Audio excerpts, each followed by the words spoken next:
Mr. Caleb Jonathan lived in Essex. After a courteous exchange of letters, Poirot received an invitation, almost royal in its character, to dine and sleep. The old gentleman was decidedly a character. After the insipidity of young George Mayhew, Mr. Jonathan was like a glass of his own vintage port.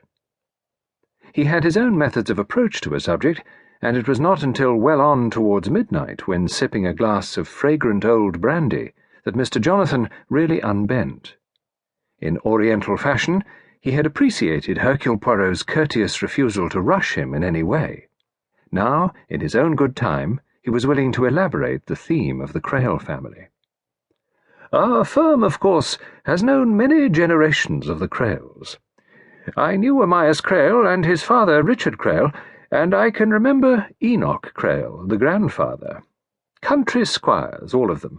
Thought more of horses than human beings.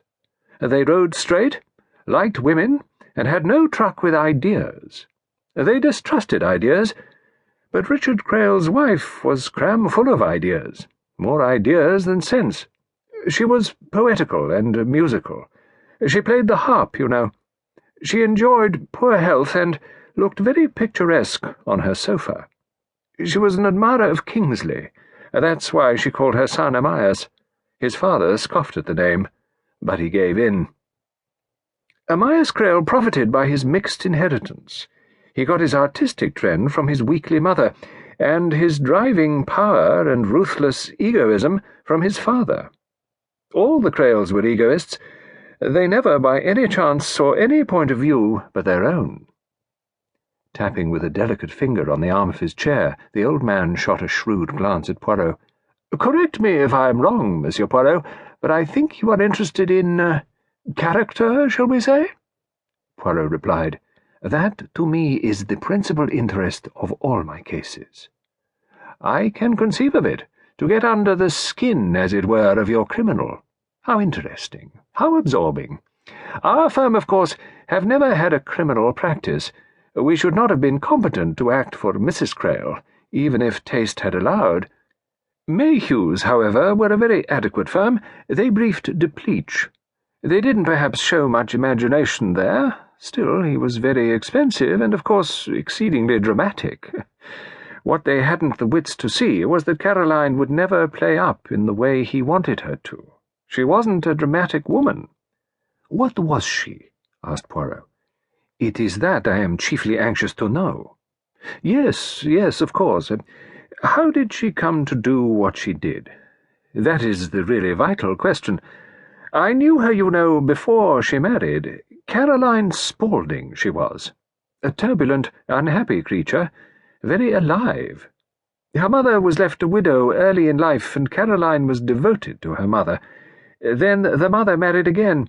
There was another child. Yes, very sad, very painful.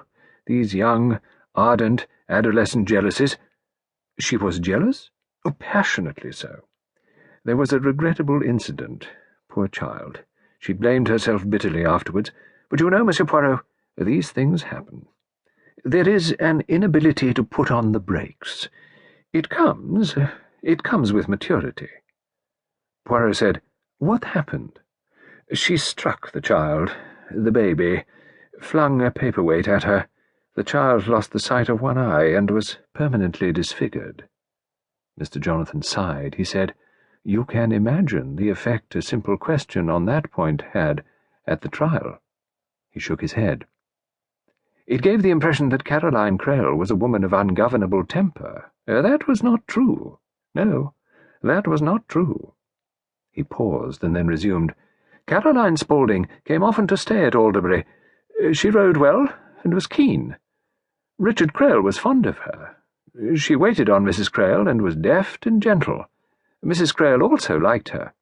The girl was not happy at home. She was happy at Alderbury. Diana Crale, Amias's sister, and she were by way of being friends. Philip and Meredith Blake, boys from the adjoining estate, were frequently at Alderbury. Philip was always a nasty, money-grubbing little brute. I must confess I have always had a distaste for him. But I am told that he tells a very good story, and that he has the reputation of being a staunch friend."